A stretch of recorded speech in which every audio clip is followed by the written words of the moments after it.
Hi అండి. ఈరోజైతే మొక్కజొన్న అదే స్వీట్ కార్న్ మొక్కజొన్న అని కూడా అంటారు. మా పిల్లలకి ఇది చాలా ఇష్టం. సాల్ట్ వేసి ఇట్లా బాయిల్ చేసుకుంటున్నా చూడండి. ఇంకా ఇట్లా కింద పైన ఫోల్డ్ చేసుకోవాలి, బాగా ఉడుకుద్ది. ఆ నీళ్ళు కూడా చాలా మంచిది మనకి హెల్త్కి. కాళ్ళు నొప్పులు గట్రా ఉన్న నీళ్ళు తాగితే కాళ్ళు నొప్పులు కూడా తగ్గుతాయి. చాలా స్వీట్గా ఉన్నాయన్నమాట.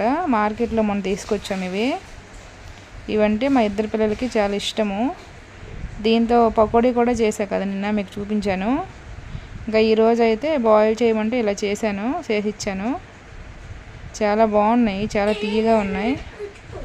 మీలో ఎంతమందికి ఇట్లా స్వీట్ కార్న్ అంటే ఇష్టం కామెంట్ చేయండి. మన ఛానల్ని లైక్ చేయండి, సబ్స్క్రైబ్ చేయండి. చూడండి బాయిల్ అయితే అయిపోయినాయి. ఇంకా నేనైతే స్టవ్ బంద్ చేసి ప్లేట్లోకి తీసుకుంటున్నా. వాటర్ కొంచెం ఇంకిపోయే వరకు బాగా బాయిల్ చేసుకొని ఇంక ఒక్కొక్కటి తీసుకొని తినేసుకోవాలి. Bye bye.